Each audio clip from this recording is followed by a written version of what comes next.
were adopted by all countries, Gambia, not left out. And these are the issues that are discussed one after the other at the CSW meetings. You see progress made in achieving achievement means as regards the 12 critical areas of concern adopted at Beijing for women's advancement. Gender policy formulation 2022-2022. As we are speaking, we are reviewing the current gender policy.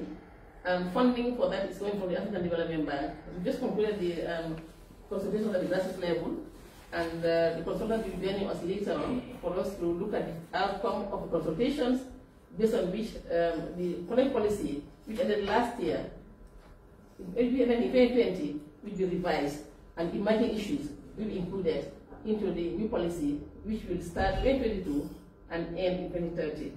Next slide, please.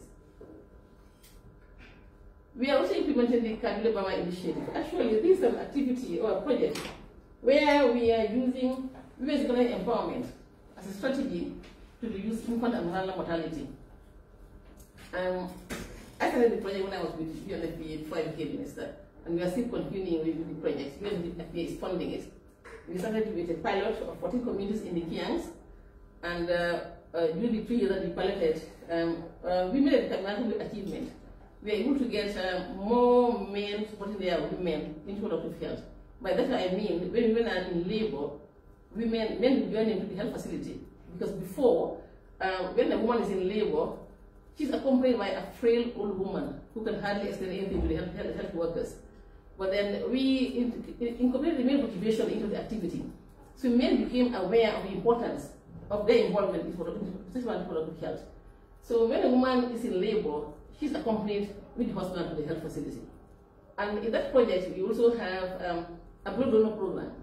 The main members of the project, they all know their blood groups and they all have cards. So when a woman goes to the facility and she needs blood, they don't even know who to contact in the community to donate blood. And because of this project also, we are able to empower them economically, so they make arrangements with 1 or 2 taxi drivers whose phone numbers that they have in the community. So when one is in labor or a child is sick, especially at night, they call the taxi driver who comes to evacuate the person to the health facility. And again, because of this project, hospital deliveries increased, and the number of women going to the health facility with their children also did increase. And in the communities, when health staff go to provide services during outreach, and the women are busy doing domestic chores, the men take the children to the health, to the infant clinic, and the national health services are delivered. This is a best practice, and as a result, in 2017, WAHU came, West African Organization came, and adopted it as a best practice. We have to develop a proposal, which we are now implementing in CRR North with the Ministry of Health. And this project is a best practice, and we want to emulate this project in every part of the Gambia.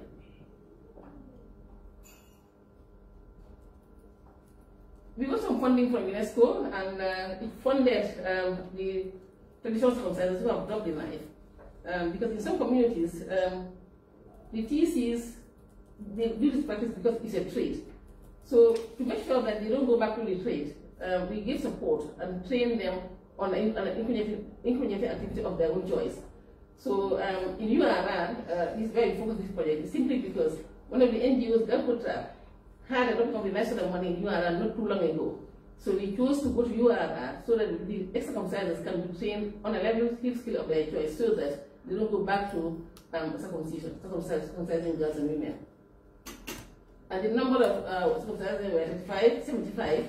We were trained in the specific incubating activity of their own, and also they were also trained in entrepreneurship and given a sample capital. The ECOWAS Gender and Development Project. The fistula program has been launched to support the treatment and the integration of women and girls who are victims of the condition of fistula in the Gambia. This was through BAFRO. Of course, we gave support to BAFRO. The funding came through us, and we gave support to BAFRO. It's a local NGO. The components of the fistula project include sensitization, treatment, rehabilitation, and reintegration. And BAFRO submitted both technical and financial reports to the Gender Directorate of ECOWAS, the Gender Development Center.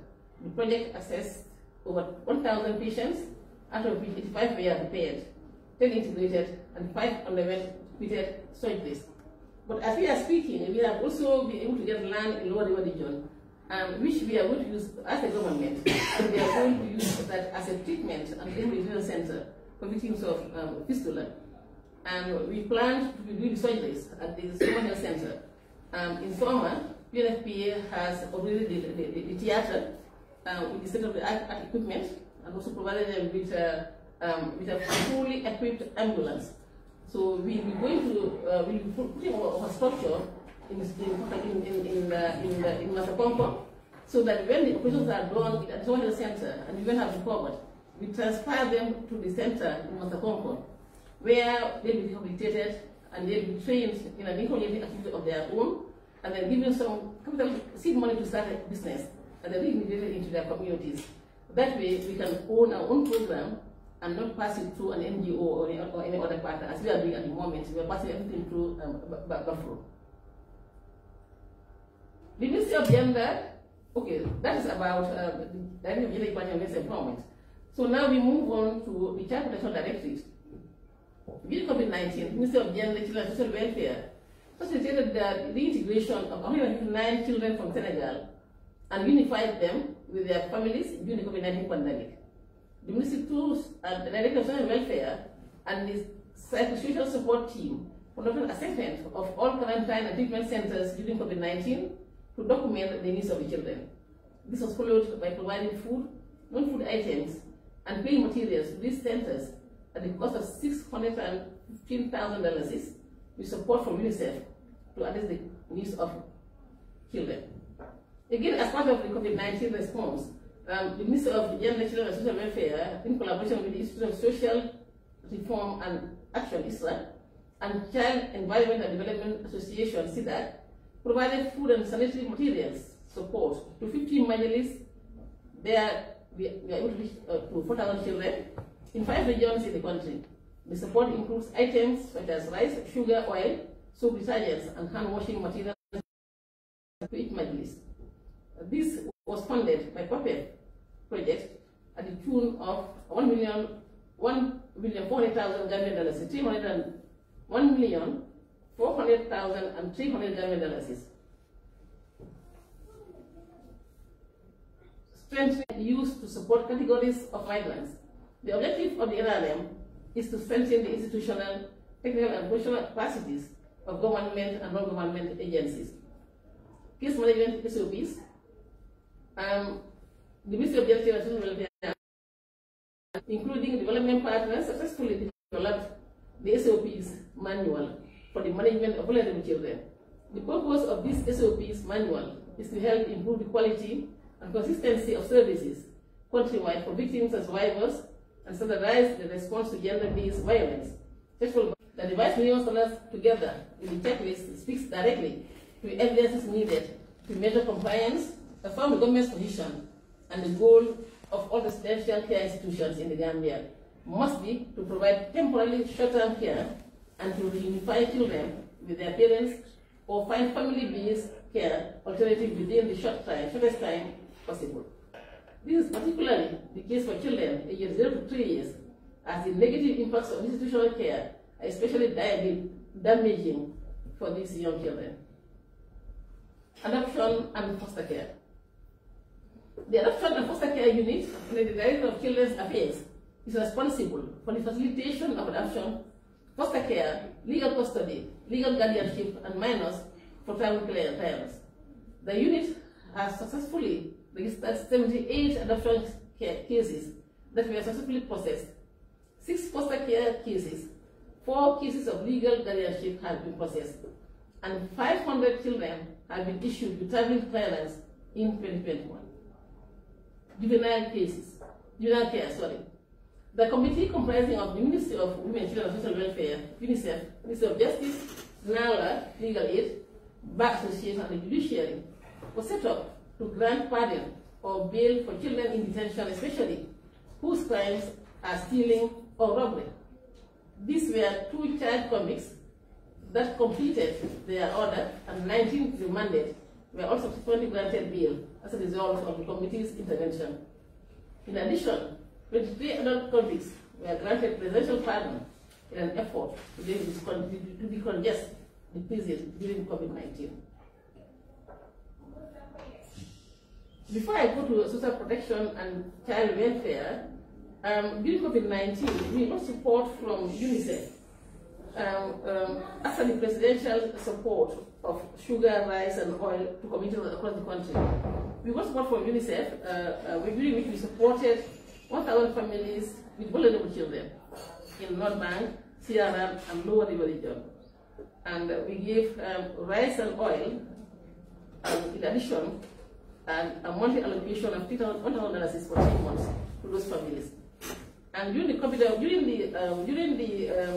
storms of 2020-2021, we also got funding from UNICEF, during which we did an assessment of families in the Greater Banjul area, and we were able to identify 524 families who were due support through rice, sugar, and oil.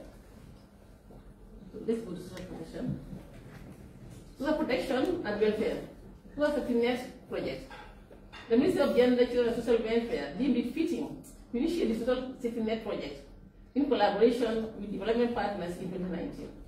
The project objective was to improve the coordination of social assistance activities, provide temporary social assistance support to rural households, and increase inclusion for the extremely poor. This program provided support to many households in the form of cash and materials, especially during the COVID-19 outbreak, as part of the emergency response. As part of efforts to reduce vulnerability, the Ministry of Gender, Children and Social Welfare and partners implemented the NAFA program in 2020, which is part of the social protection program of the government of Gambia. This was a 4-month intervention which supported 78,359 vulnerable family households with bi-monthly transfers of $3,000 per household for 4 months cash transfer, at a total of $270 million Gambian, covering 30 districts in UR, LRR, and West Coast Region 2. Next slide, please. Subsequent to the NAFA PIC program, NAFA proper is being duly implemented by NANA, the Ministry, and Community Development, targeting 20 districts, with 15,606 households to benefit by the 17 districts before September of 2022. Still on COVID-19 support, the government of Gambia, through the Presidential COVID-19 Response Initiative, is supporting 10% of Gambian households with rice, sugar, and oil. The Ministry of Gender and Children, I mentioned this earlier. Yeah. So let's go to the family program under the Director of Social Welfare.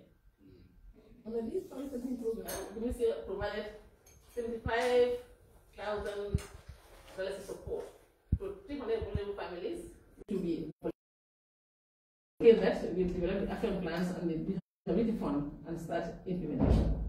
Next slide, please. Disability Advisory Council. This is advice as per advice in the Disability Act. Following the enactment of the Act, a Disability Advisory Council has been constituted.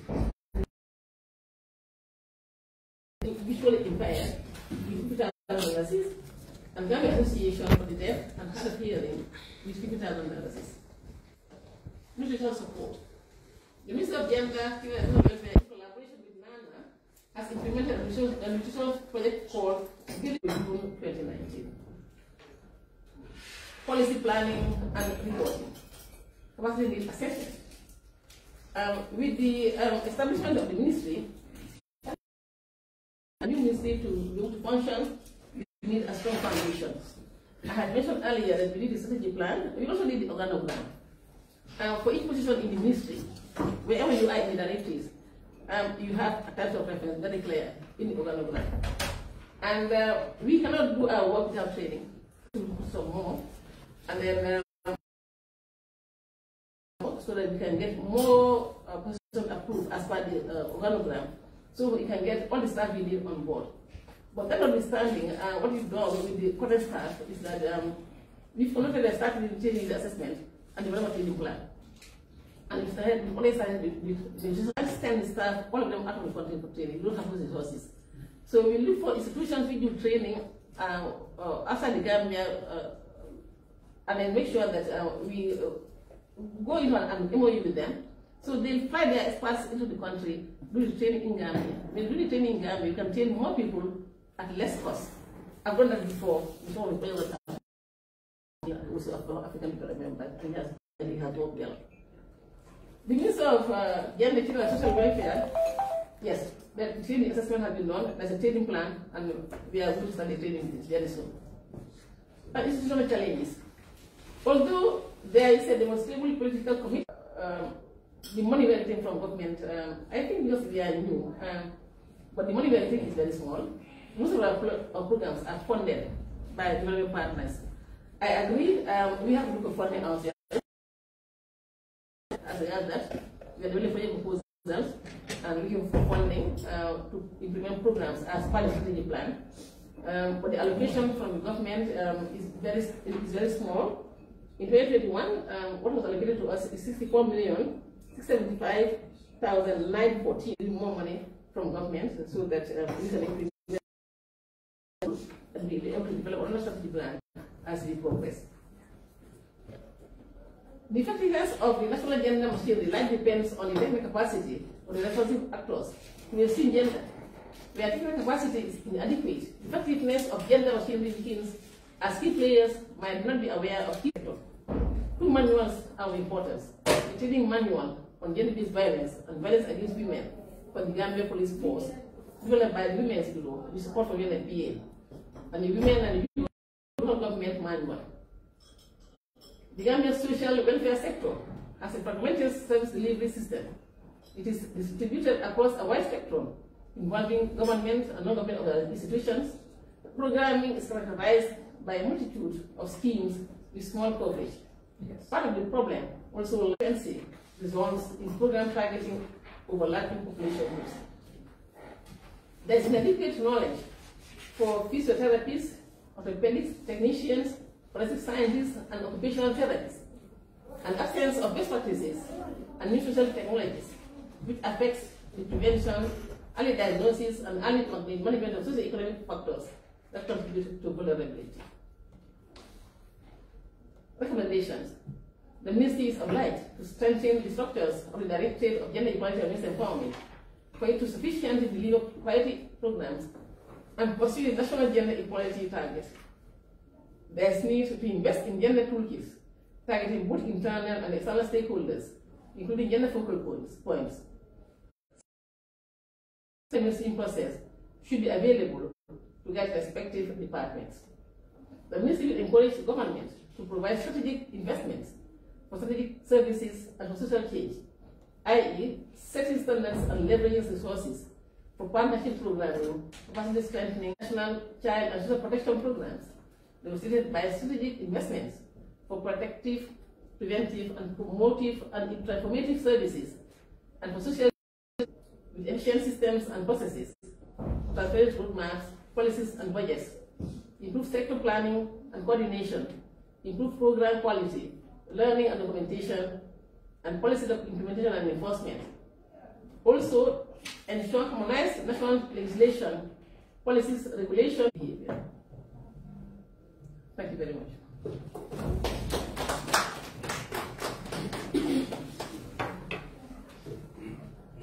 Thank you very much, Madam.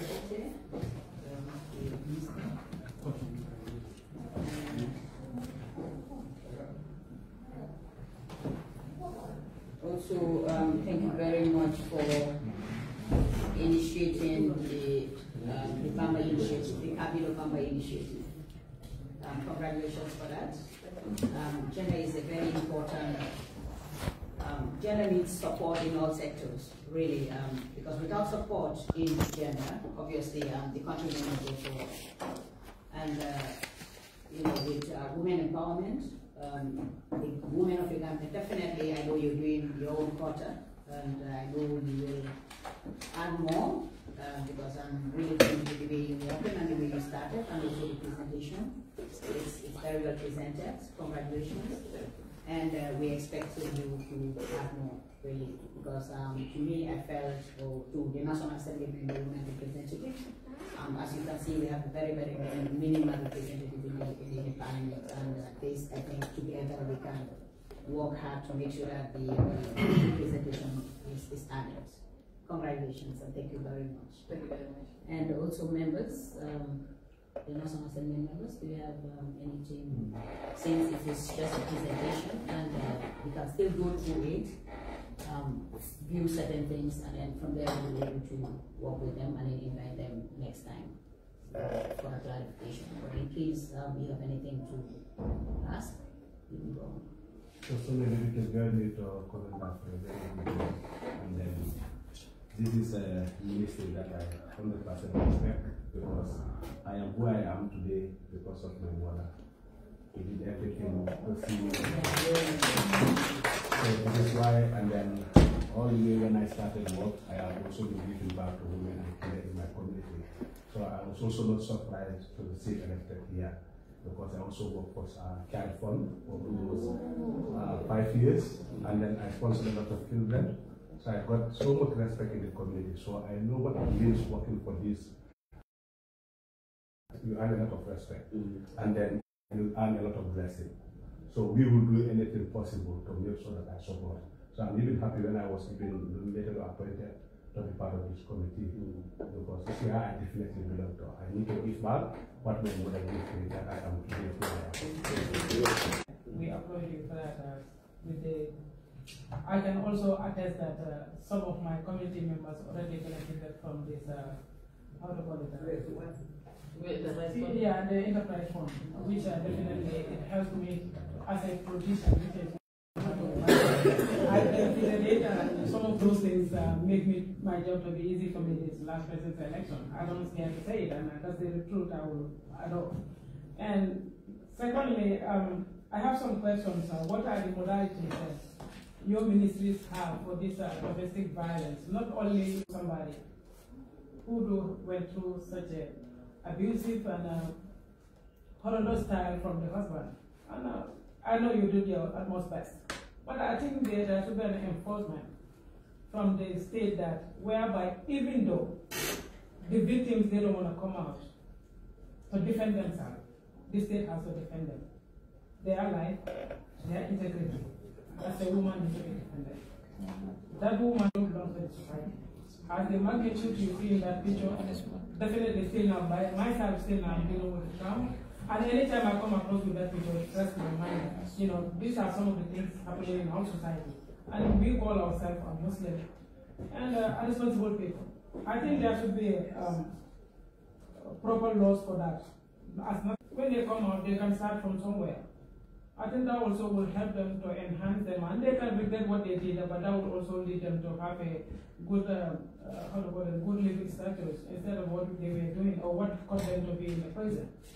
So these are the two things I just want to elaborate more on it. And thank you so much for your time.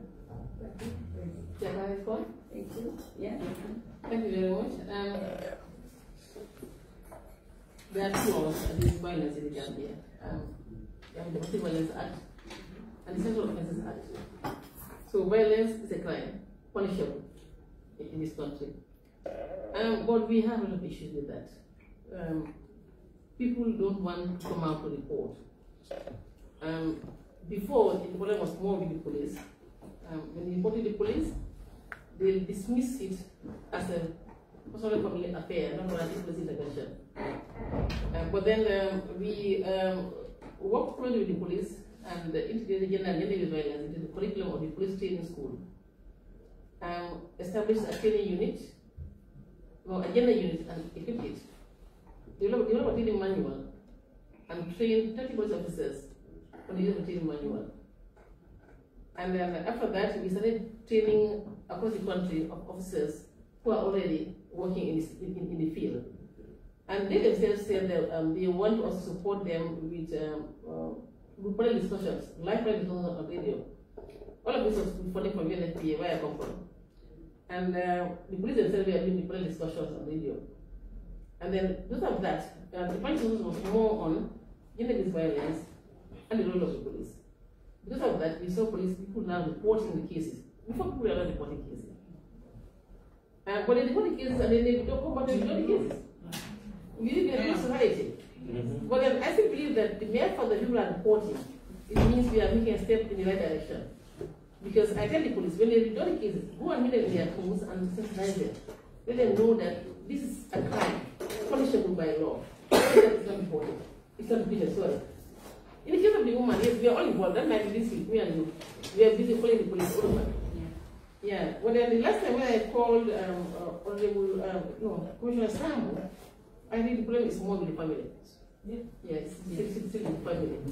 But now, in as much as police, people are doing things for the police, what I'm telling the police now is that, although I don't want to scare the victims, and then the police, now once it's reported, don't allow them to withdraw. Let's make sure we go to prosecution. This is where my point is. Sorry for that interjection. This is where my point is. Reporting the case and proceeding with the case is a different thing. Yeah.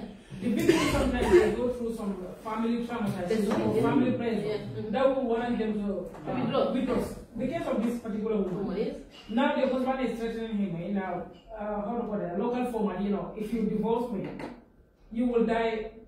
What is the word you use? If your father you know, you will die without married again. Such a nature, I'll make sure this life will be miserable for you. You know, such a things are, she have that trauma in her head. If I have, and he has a belief in that. The man is into so much of this, this marathon. So he used to threaten her of that. So based on the fact of that, still now she doesn't want to come forward. And secondly, the mother also is scared because I personally with the mother. I say, you know what, you need to let your daughter to pursue this case so that she can have a free life. Nobody should subject her to such a marriage. He said, you know what, I just want her to have a peace. But in our society, if she happen to proceed with that, what are they going to say? Yeah. You're going to take her. So whoever want to marry her again, that track record is going to be there. So I do everything possible. I put in conveyance. Now she's a lot of a rental apartment, and still now the husband keeps harassing her. So last time she called me, I said, you know what, I'm out. For me, I'm somebody who's very temperamental. When I want to do something, you want to stop me, you just educate me. I cannot deal with it. Either you accept me, persuade, even you have to stay behind. I will leave. You follow. But she's scared of the man so much. And the man is using the power, the corridor of the power by having some elements in the government whereby he's threatening the woman, you know what, if you told me to, how to call it, what do you call it? No, heck. I will be free and I'm scot-free. I'm scot-free. So those are the things out of everything. I think the law should be there. Supposed to be by law, by and force. If the case has been reported, we are not protecting the woman again. We are protecting the society for something not to happen. That's right. That's why we are now saying to the police, once it is reported, don't withdraw. Pursue the prosecution. We must set examples. We must set examples. From the state to the commission. Yeah, we are setting examples to on other cases. But street violence and also. On that side, honorable is a lawmaker. No, even the law is in place. The law is in place, but they are not in place, but it is not implemented because of the victims themselves. It's not us. No, but that's why we have to amend it. Now, as long as the case is reported to the authorities, now it cannot be withdrawn. Now the case is versus the state and the protection. That's right. Yeah, that's right. right. The victims they are. Exactly. Because there might be a negotiating table again, they will come back to the same thing. Yeah. But as long as the case is already table to the state, therefore now the victim is no more. That's what we want. Yeah. So we can amend it. In that presentation, we left something out. We have the hotline 1313 for cases of gender violence, and 191 for cases of child protection. Being a police. 1313. I witnessed another case 3 days ago. Okay. This woman also, she's married already. The husband is a semester, and I think sometimes, you know, when you depress her, sexual intercourse doesn't go by just your body, just go by the sense. When the woman denied the access to the man, electric iron, that's what he brought. He said he has to get to her or she will iron her. She also that night I have to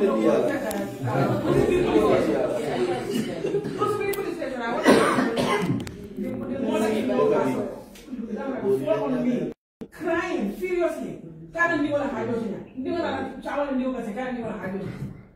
Eventually, I have to drop my phone. So you have so many domestic violence in the restaurant when people are they are not reported, and when you want to help them, they themselves, they don't understand. And also in Bakote, UNFPA has also the information building, which we are now using 1313 for children violence, 1313, and 191 for children. Yeah. And then Bakote, we also have 199. In Bakote, we also have 199 for children. Yes. And in Bakote, we also have shelter for gender-based violence. The cases are repeated. Yeah, and in Basse, we also have a children's shelter. We inherited that from social welfare, and we are rehabilitating it so that it can serve. It's big, so it can serve. One part can serve as shelter for children, the other part can serve as shelter for victims of gender-based violence.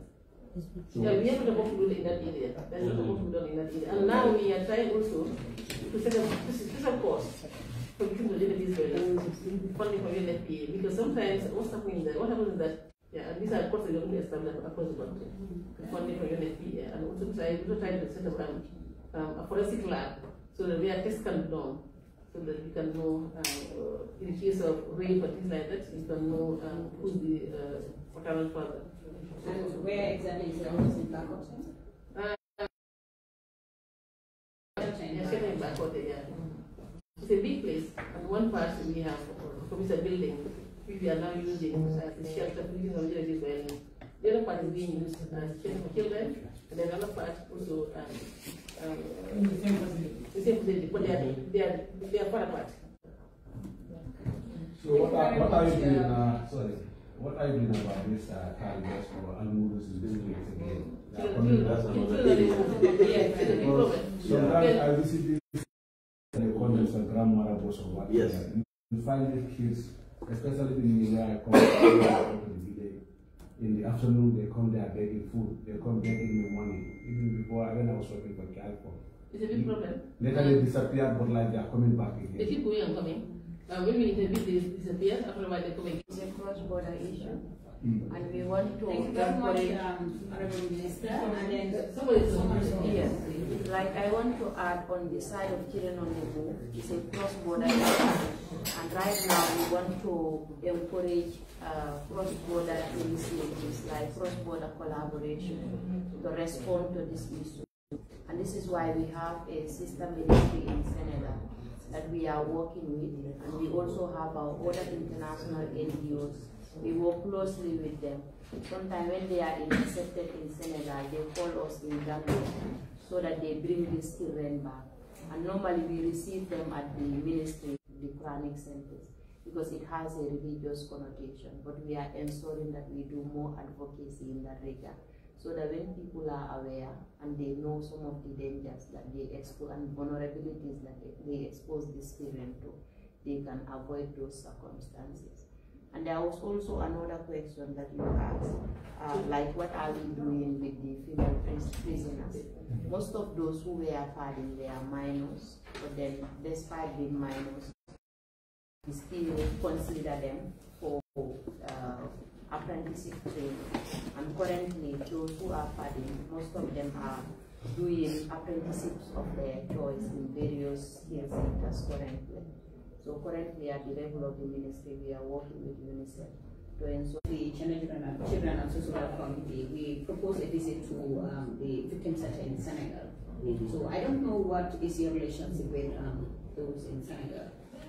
We work closely with the Ministry of Senegal on gender, and due to COVID-19, the terrorists who were sent back from Senegal, we facilitated their return.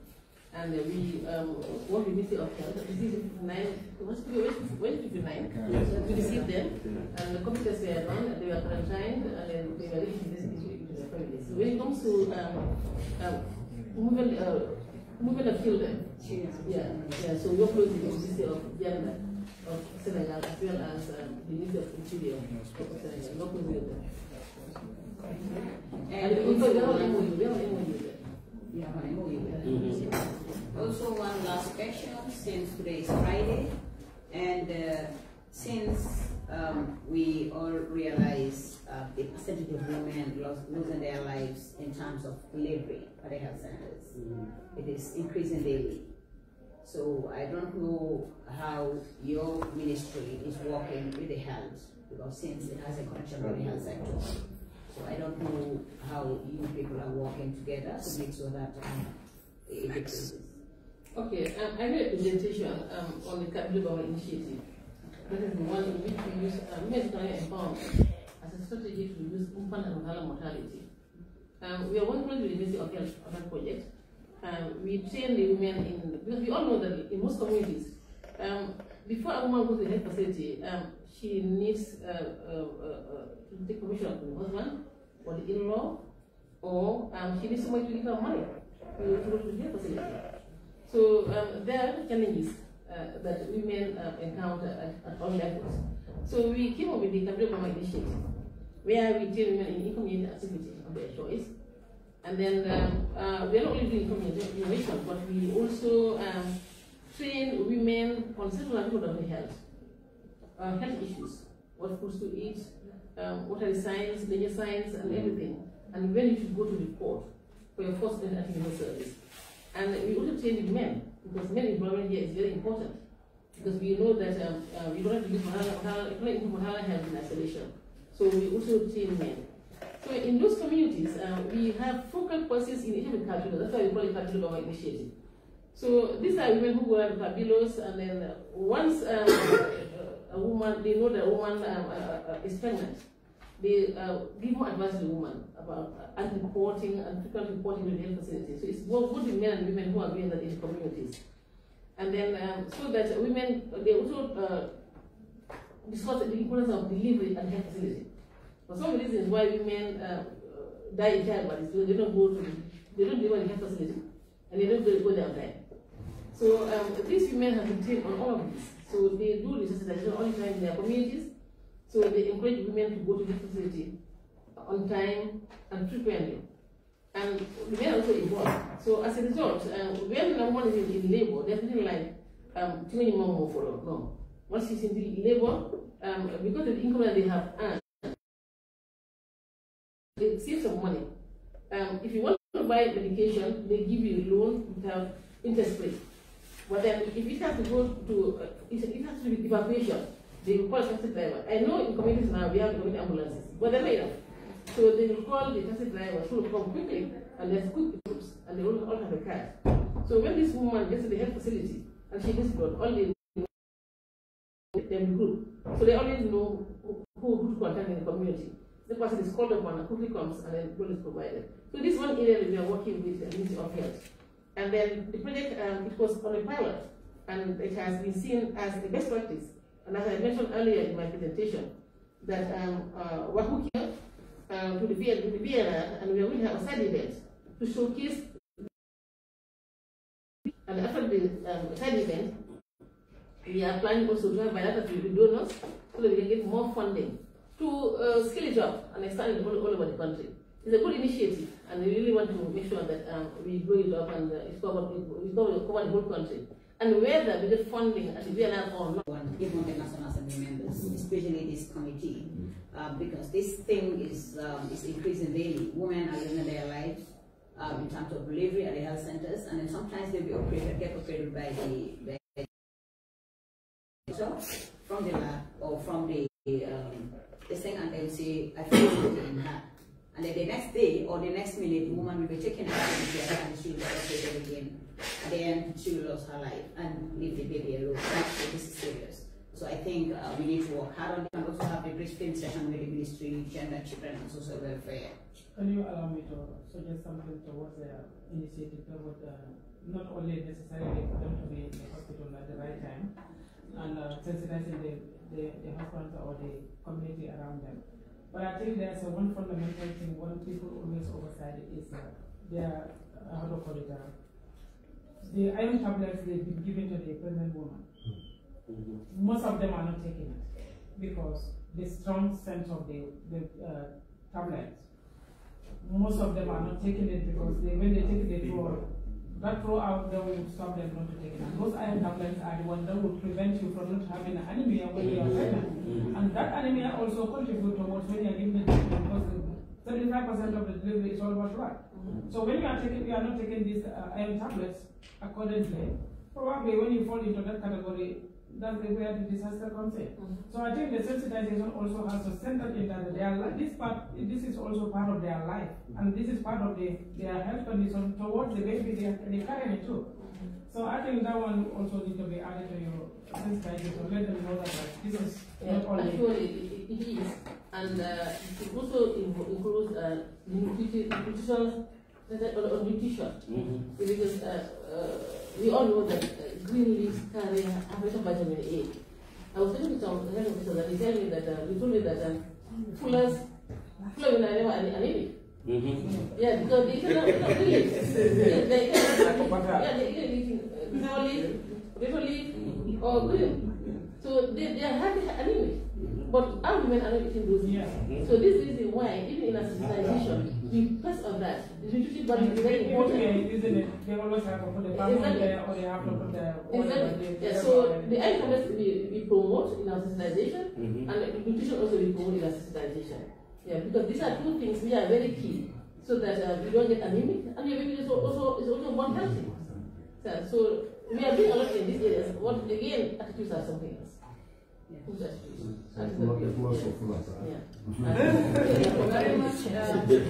Minister, we go on the briefing session with the ministry, and here, honorable members of the Select Committee on Gender, Children and Social Welfare, honorable Minister, Permanent Secretary, and officials of the Ministry, Gender, Children and Social Welfare, the clerk and support staff to the Select Committee, the media, and all other protocols duly and respectfully observed. Good morning to you all. It is my honor and privilege as Vice Chairperson of Select Committee on Gender, Children and Social Welfare of the 6th Legislature to welcome you all to this maiden briefing session with the committee on behalf of the Chairperson, who is currently attending ECOWAS session. Distinguished ladies and gentlemen, the purpose of this briefing is to highlight the policy direction of the committee in relation to our operations and oversight role over the Ministry of Gender, Children and Social Welfare and its satellite institutions, establishment, mandates, and terms of reference, that is the TOR. The Select Committee on Gender, Children, and Social Welfare is established by Section 109, subsection 1E of the 1997 Constitution of the Republic of the Gambia, and draws its mandate from Standing Order 97 of the National Assembly. It is entrusted with the responsibility of exercising the functions of the National and advising upon all matters connected with gender, children, and social welfare. Members of the Select Committee on Gender, Children, and Social Welfare, Honorable Fatima Tenjai, Chairperson, Honorable Fatu Cham, Vice Chairperson, Honorable Alajimbu, Member, role and scrutiny of draft bills. Section 109, subsection 3 indicates that for the purpose of effectively performing its functions, each of the committees powers, rights, and privileges as vested in the High Court at a trial in respect of A. Enforcing the attendance of witnesses and examining them on oath, affirmation or otherwise. B. Compelling the production of documents, and C. The issue of a Section 110 of the Constitution states any act or omission which obstructs or impedes the National Assembly in the performance of its functions, and which of each functions in the discharge of his or her duties or affronts the dignity of the National Assembly shall be contempt of the National Assembly, and in addition to any liability in respect therefore under criminal law. The offender shall be liable to reprimand or engagement. Thus, once an officer or institution is summoned to appear before the committee and gives excuses for not appearing without a prior authority from the chairperson, he or she or they will be contempt of the committee and will, in subsequence, be subject to a sanction, the nature of which will be determined by the committee. 2. Before presenting any report or testimony, all officials shall take the prescribed oath to be administered by the clerk to the committee. 3. Institutions or officers shall submit both hard and soft copies of any report as requested by the committee. Current operational arrangements.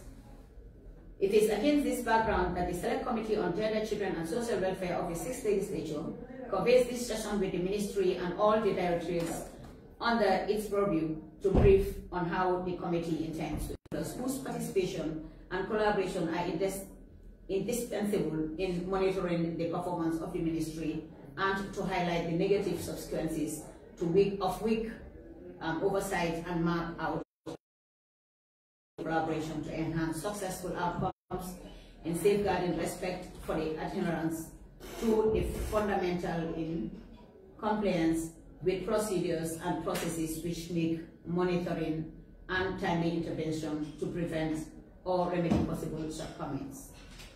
Those institutions could be determined on an annual basis in order to make recommendations requested for development as valuable institutions capable for making meaningful contributions to the socio-economic development of the country.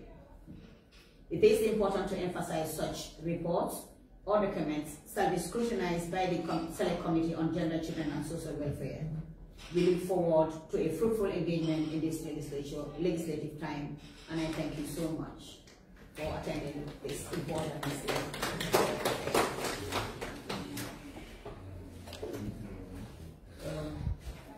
Since it is Friday, it's a half day, and we don't want to keep you waiting for so long. As I said, it was a very good presentation, and we hope to work with you further. And members, can someone adjourn the meeting till further notice? Can someone move the motion and adopt? Okay, seconded. I second. Thank you very much, Honorable Minister. Thank you very much.